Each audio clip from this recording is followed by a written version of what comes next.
Ask her. I've asked her. She said no. Ask her, then. I've asked her. She laughed at me. Her? She stamped on my foot. Pete wants someone to go to the school disco with next month.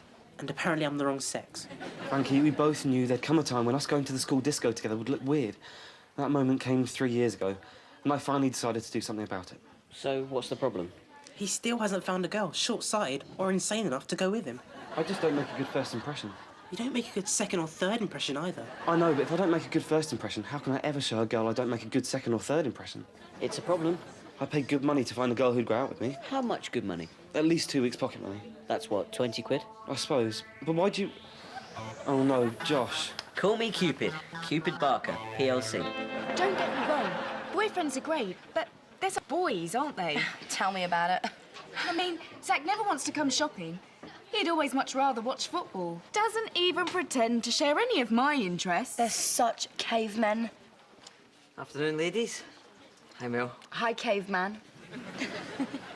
Before I forget, I want to give you this back. It's your exfoliating pads.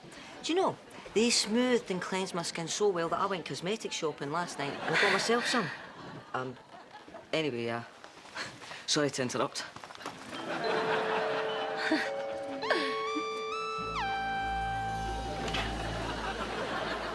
What are you doing? It's an experiment. Someone on TV said that raising 4 kids was like trying to keep half a dozen plates spinning at once. Can't see it myself. Me neither. This is much harder. I mean, raising children these days is hardly difficult, is it? As long as you've got a mobile phone, a games console, and the internet, you barely have to do anything. Except feed them the odd liver and licorice sandwich every so often. Unlike the plates the children hardly ever hear, spending all their time at that so-called school. You'd be much better off if you let us have a say in your education. Here's your chance to contribute. Sign this. OK.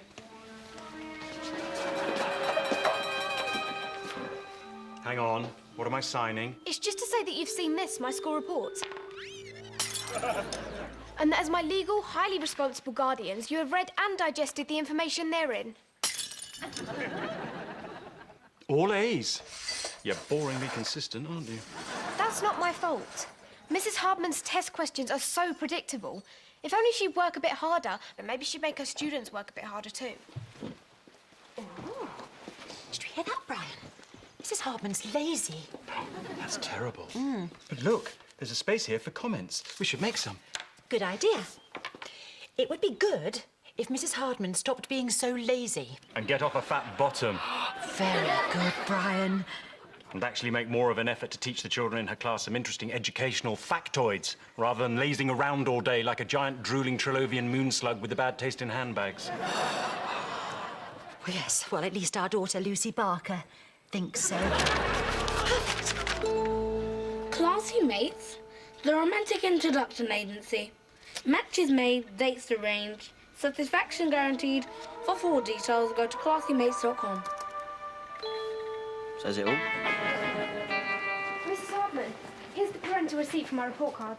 Thank you, Lucy. Just put it on the giant pile on my desk, would you? I just don't want my boyfriend behaving like one of my girlfriends. I mean, would it hurt to forget my birthday every now and again? To try and stop me shopping so I can watch the football with you? But I don't like football. Then fake it. You're supposed to be my boyfriend and do macho boyfriend things, like try and snog me at inappropriate moments and tell me to stop spending so much time with my friends and get all insecure about the fact that I fancy Brian Molko. Oh, Mel, I understand. Ah, stop being so understanding. If you want to be all girly and understanding, then find somebody else. 0 messages. I can't understand why no one's applied for my dating service yet. I can answer that in one word. Josh Barker. That's 2 words. What do you mean? He means everyone knows you're behind the dating service, and you're charging them a £5 sign-up fee, and they've all lost money to you before. They just think it's one of your scams. A scam? Oh, I'm shocked. Shocked and saddened. Right.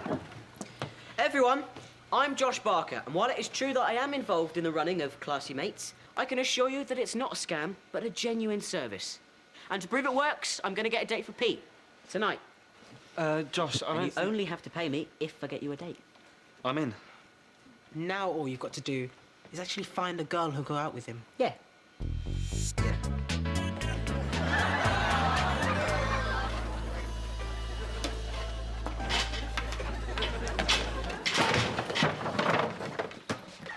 to avoid something called dishpan hands. What do you want?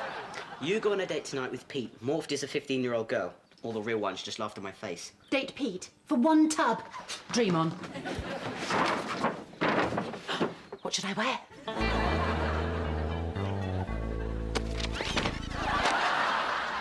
What did you do that for? Now that I'm taking a more hands-on approach to your education, I have decided to ban reading in this house. What? Yes. You spend hours and hours at school every day reading. Coming home and doing exactly the same thing is going to stunt your intellectual growth. Thanks, but since when did you take an interest in my education? Since you encouraged us by giving us that form to send to Mrs. Hartman. That was just so you could sign it and... Oh, no. You didn't write comments, did you? Just told her that she's a very, very lazy woman who's much more interested in sitting on her own behind than in teaching a challenging and interesting class. You can't say that. You're not even in her class. We know. That's why we told her you said it. Oh, no. No! I'm dead. Mrs. Hartman can't take criticism. When she reads that letter, her revenge will be swift and terrible. We have to get that letter back before she opens it. Right. But it's after school hours and they won't let us in the building. Right. But they will let Mrs. Hardman in the building. Right. Neither of us is Mrs. Hardman. Right. Yet. You can morph into Mrs. Hardman, go into school and get that letter back. Brilliant.